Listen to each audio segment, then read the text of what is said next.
16 de abril, San Benito José Labre, peregrino y penitente, de 1748 a 1783.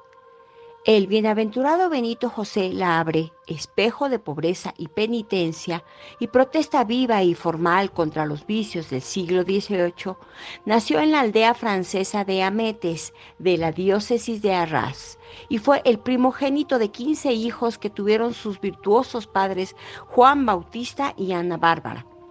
Bebió con la leche materna la fe y la devoción de sus mayores y tan maravillosamente supo aprovechar de las santas enseñanzas de su madre, que todo en su infancia descubre trazas de que el Señor le destinaba a singular virtud y santidad de vida.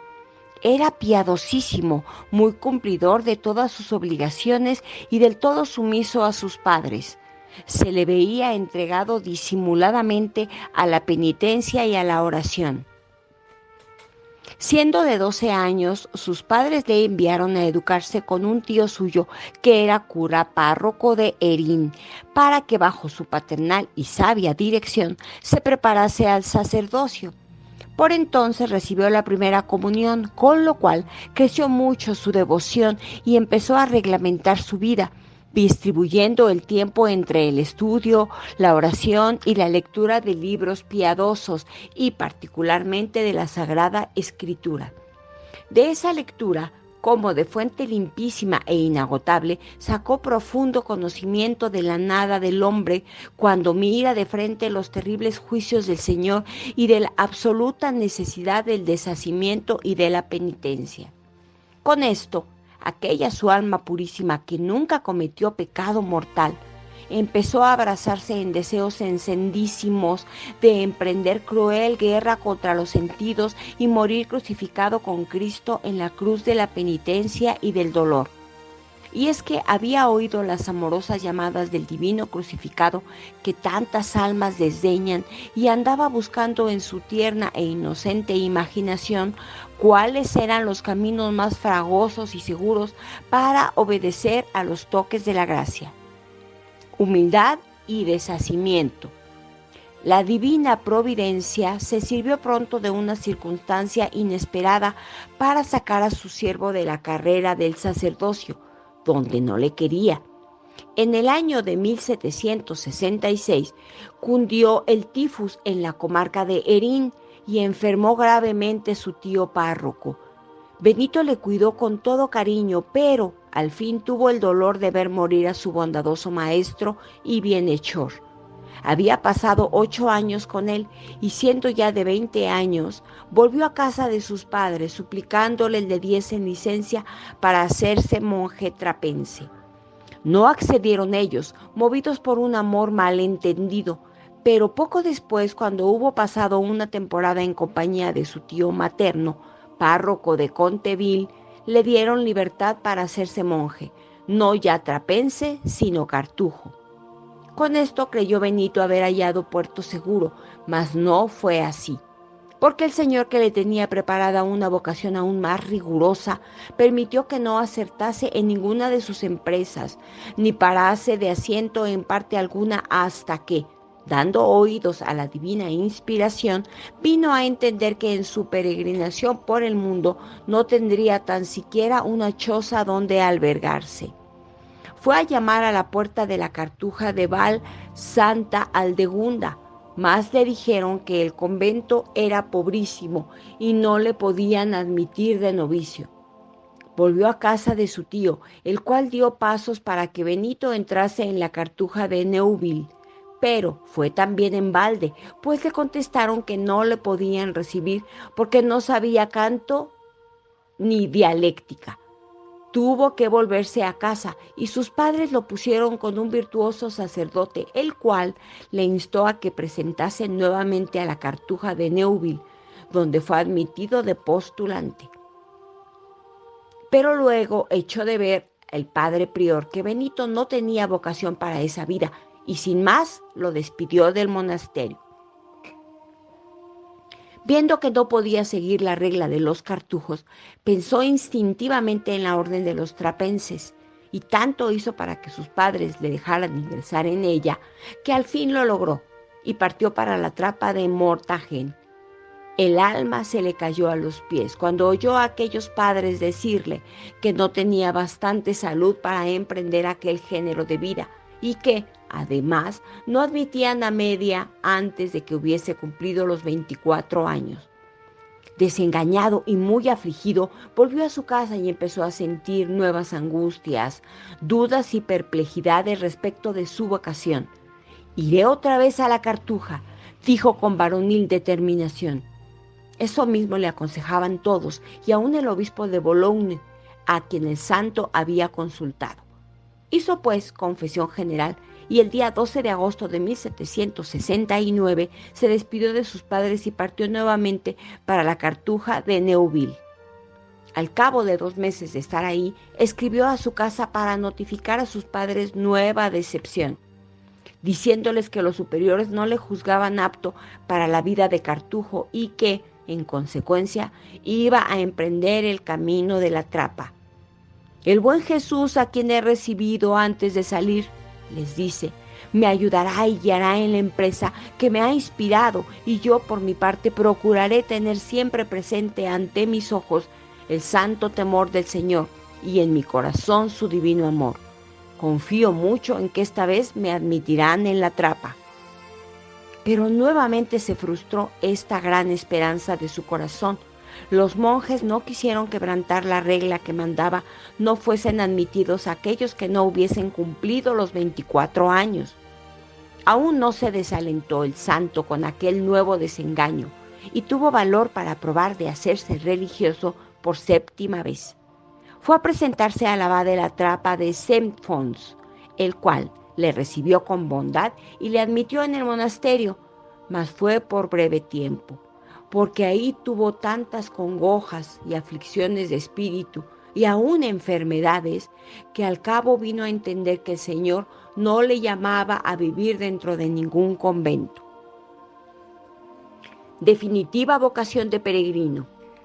Habiéndole el Señor despojado del todo de la propia voluntad por medio de aquellos desengaños y haciendo que se malograsen todos sus intentos, se dignó descubrir a su fiel siervo maravillosos y nunca soñados horizontes, inspirándole la vocación de peregrino y dándole valor para pasear triunfalmente sus andrajos de mendigo, por espacio de 15 años por los caminos de Francia, Suiza, Italia y España, en medio de las burlas y escarnios de quienes no sospechaban que aquello fuese traza y voluntad del Señor. Llevó el Señor a Benito en primer lugar por los caminos de Italia hasta Roma, en donde su santidad había de encontrar con oración, florecimiento y glorificación.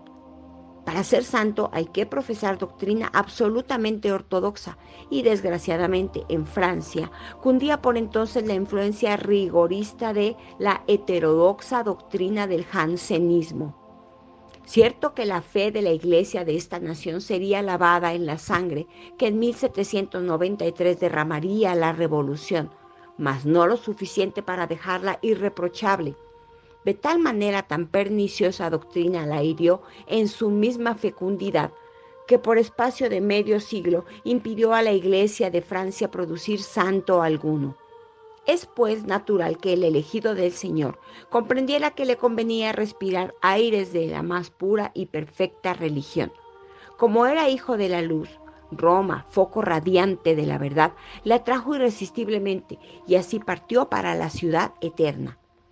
Obediente a la divina inspiración, determinó vivir de ahí en adelante solitario en medio del mundo. Todos sus viajes los hacía a pie, por los caminos menos frecuentados, y solía detenerse en los más venerados y devotos santuarios. Llevaba vestidos muy pobres, y siempre los mismos, un rosario en la mano, otro en el cuello, un santo Cristo sobre su pecho y a cuestas un saco en el que metía las limosnas y los 3 libros que siempre tuvo consigo: el Nuevo Testamento, la Imitación de Cristo y el Breviario, que solía rezar cada día. Nada le detenía en sus peregrinaciones, ni el frío, ni el calor, ni las lluvias, ni las nevadas. Ordinariamente dormía al sereno, pero no gustaba de albergues en ventas ni en posadas, por no estorbar su recogimiento oyendo los gritos, blasfemias y canciones de los viajeros. Vivía al día de la caridad pública sin mendigar ni guardar nada para otro día. No tomaba sino el sustento necesario para no desfallecer. Mortificaba continuamente su cuerpo y de lo que recibía daba él mismo la limosna a los demás pobres cuanto no necesitaba para aquel día. Los niños se burlaban de él y los adultos le escarnecían e injuriaban, llamándole demente e infeliz, pero él lo sufría con toda suma paciencia y amor.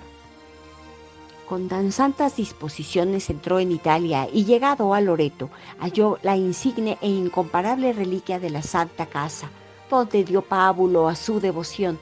Todo el día lo pasaba venerando aquel santo lugar y por la noche dormía al sereno. El 18 de noviembre de 1770 llegó a Asís y tuvo la dicha de venerar el sepulcro del seráfico patriarca y recibir el cordón llamado de San Francisco, que Benito llevó hasta su muerte.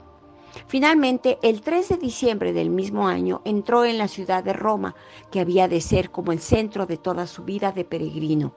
Visitó las iglesias de aquella ciudad en las que se postraba de hinojos ante las imágenes de Nuestra Señora y oraba sin cesar. Una excavación que halló en las paredes del Coliseo era su albergue durante la noche. Al año siguiente volvió a Loreto, pasando por la ciudad de Fabriano, en donde se venera el sagrado cuerpo de San Romualdo. Después, bordeando el Adriático, se detuvo en el Monte Gárgano, famosísimo lugar de peregrinación en el que se venera al arcángel San Miguel. Pasó luego a la ciudad de Bari, que guarda el sepulcro de San Nicolás, de donde emana una fuente milagrosa, y luego al Monte Cassino, a venerar el sepulcro de su santo patrón San Benito. De ahí pasó a Nápoles, donde se conserva la sangre de San Genaro. Volvió a Loreto y luego a Asís, para visitar la ermita de Santa María de la Porciúncula y el monte Albernia, en el que se hallaba San Francisco cuando el Señor imprimió en su cuerpo las 5 llagas. Ahí hizo confesión general para prepararse a la más larga de todas sus peregrinaciones, que fue la de Santiago de Compostela. Pasando por Francia, se detuvo en Paray-le-Monial para venerar el lugar mismo que fue cuna de la devoción al Sagrado Corazón de Jesús. Llegó a Compostela después de vencer grandes dificultades y fatigas, y para Pascua del año 1774 había ya terminado su larga peregrinación y estaba otra vez en Roma. Luego por 4ª vez pasó a Loreto y después emprendió la visita a los más famosos santuarios de Francia y Suiza. El santo peregrino volvió a Roma el 7 de septiembre de 1775 y permaneció ahí hasta el año siguiente, en el que emprendió nuevas correrías por Italia y Suiza hasta el célebre santuario de Eisleben. Esta fue la última de sus largas romerías y de ahí en adelante se contentó con visitar las iglesias de Roma y hacer cada año la peregrinación a Loreto, pues visitó 11 veces en su vida este famosísimo santuario. A pesar de su modestia, profunda humildad y deseo de ser desconocido y despreciado de las gentes, por su raro modo de vida cautivaba la atención de no pocas personas. Sus confesores, maravillados de los tesoros de virtud y santidad que descubrían en su conciencia, le profesaban honda veneración y estima, y la gente admiraba con aquellos ejemplos de singular devoción y caridad. A voz en grito le proclamaban santo varón. No es hombre, decían todos, sino ángel. Y las palabras del santo y todas sus obras mostraban bien a las claras que aquello era muy cierto. Habiéndole preguntado cómo se debe amar a Dios, el santo respondió: para amar al Señor debidamente es menester tener 3 corazones en uno. El primero ha de ser todo fuego para con Dios, de tal manera que pensemos en Él de continuo y hablemos de Él y obremos constantemente por Él, y sobre todo, sobrellevemos con paciencia los trabajos y adversidades que quiera su divina majestad enviarnos en todo el decurso de nuestra vida. El segundo corazón ha de ser todo carne para con el prójimo y llevarnos a ayudarle en sus necesidades espirituales por medio de la instrucción, el buen consejo, el ejemplo y la oración. Ha de amar sobre todo a los pecadores y más aún a los enemigos, pidiendo al Señor que les dé su luz y su gracia para traerlos a penitencia. Asimismo, ha de estar lleno de compasión por las almas del purgatorio, para que Jesús y María se dignen llevarlas al cielo. El tercer corazón ha de ser todo bronce para consigo mismo, de suerte que aborrezcamos toda sensualidad y resistamos sin cesar al amor propio, renunciando a la propia voluntad, castigando al cuerpo con el ayuno y la abstinencia y domando las inclinaciones de la naturaleza viciada y corrompida. Porque cuanto más aborrezcamos y maltratemos a nuestra carne, tanto mayor será el galardón que recibiremos en la otra vida. Dios le favoreció con el don de profecía y así predijo los desastrosos y providenciales sucesos de la Revolución Francesa, como castigo de la impenitencia e impiedad de la sociedad de aquellos tiempos. También le comunicaba el Señor conocimiento clarísimo del estado interior de las almas. Muchas veces se descubrió el ardor de su amor a Dios y el fervor de su oración por como una aureola de luz sobrenatural que le envolvía, o por ver su cuerpo levantarse del suelo cuando oraba. Tuvo asimismo don de milagros e hizo algunos de vida y aún después de muerto. El sello y carácter propio de la santidad de Benito José Labre estuvo en ser toda ella interior, escondida y desconocida del mundo. El Señor se complacía en tener ocultas como con un velo las sublimes virtudes de aquella víctima expiatoria hasta el día en que le recibió en el cielo para darle el premio de su santa vida. En ese día todo lo escondido sale a la luz, todo lo encubierto se descubre. Innumerables circunstancias de la vida del santo peregrino acuden a la mente de cuantos le trataron o le vieron pasar por los caminos. Los prodigios y las curaciones milagrosas se multiplicaban y la Iglesia recoge con amor todos esos testimonios de la santidad del bienaventurado mendigo y con ellos, como en otras tantas piedras ricas y exquisitamente labradas, levanta al humilde santo un monumento glorioso e inmortal. Días postreros. Tantas y tan continuas penitencias y austeridades quebrantaron la salud del santo peregrino, porque solo se sustentaba de la frugal pitanza que le daban en los conventos y aún de ella dejaba lo mejor para los pobres. Dormía al sereno y tenía el cuerpo plagado de parásitos muy molestos y las piernas llagadas, con todo lo cual se le agotaron muy presto las fuerzas. Le propusieron que se albergase en algún hospicio, aunque solo fuese de noche, y el santo lo aceptó. En este lugar transcurrieron los últimos años de su vida, pero en el día solía visitar las iglesias y permanecía en ellas tan largo rato que puede decirse que en tan devoto ejercicio gastó lo que le quedaba de fuerza. Parecía al fin un esqueleto ambulante y con todo no se pudo lograr que cuidase de su salud. 4 días antes de su muerte, el 12 de abril de 1783, al salir de la iglesia se halló tan extenuado que tuvo que sostenerse con su bastón para no caer. Alguien se le acercó y le dijo: «Hoy sí que estás mal, Benito. Cúmplase la voluntad de Dios», repuso el santo. Tuvo como un presentimiento de su muerte y aún a veces hablaba de ella sin dar muestras de espanto ni turbación. Con frecuencia exclamaba: «Llámame pronto, Jesús mío, que ganas tengo de verte». El 15 de abril, martes de Semana Santa, se desmayó al salir del hospicio, pero al volver en sí y sin tener ninguna cuenta con su debilidad, se arrastró hasta llegar a la iglesia de Santa Práxedes, en donde estaban acabando la función de las 40 horas. Antes de entrar, compró un poco de vinagre y lo bebió diciendo: «Otro lo bebió antes y padeció más que yo por amor a los hombres en una semana como esta». Estuvo toda la mañana postrado ante el Santísimo junto a la capilla de la Santa Columna y por la tarde visitó la iglesia de Santa María de los Montes y luego la de Nuestra Señora de Loreto, en la plaza de Trajano. Tuvo ese día algunos desfallecimientos hasta el extremo que le hallaron tendido en el suelo como muerto.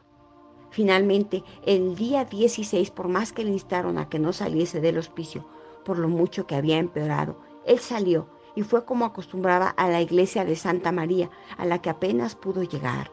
Oyó 2 misas y luego se quedó adorando al Santísimo, pero a eso de las 7, al salir de la iglesia, se sintió desfallecer y cayó en las gradas del atrio sin poder ya levantarse.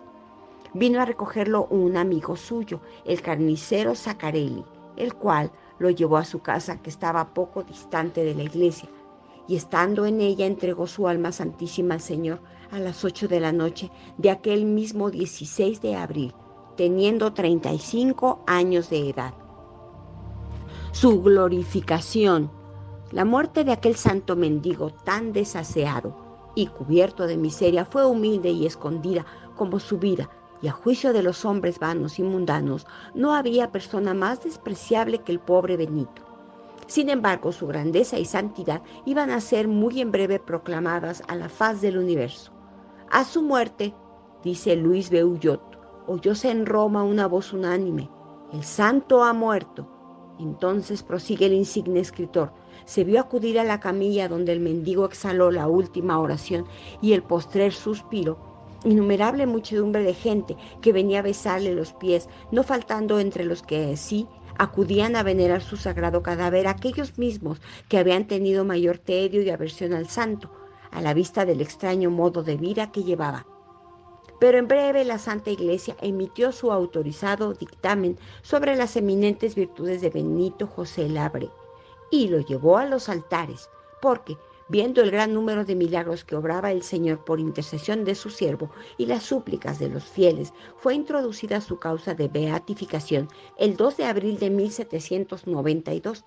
Y el Papa Gregorio XVI autorizó con su firma el decreto de la heroicidad de sus virtudes en mayo de 1842. 18 años después, en 1860, y habiendo obrado el santo los 3 grandes milagros requeridos, le beatificó el Papa Pío IX y finalmente el día 8 de diciembre de 1883, el Papa León XIII canonizó a este siervo fiel del Señor y dispuso que su fiesta se celebrase el 16 de abril. Con esta suprema glorificación del pobre mendigo, pretendió la Santa Iglesia confundir el espíritu del siglo, levantando a grande honra el deshacimiento y menosprecio absoluto de las riquezas, honores y demás bienes caducos tan estimados de los mundanos. San Benito José Labre tuvo su peculiar vocación y a ella correspondió admirablemente, pudiendo a la verdad llamarse espejo y patrono de los romeros que visitan los devotos santuarios, no por vana curiosidad, sino con encendido deseo de mortificarse y santificarse más y más con piadosas peregrinaciones.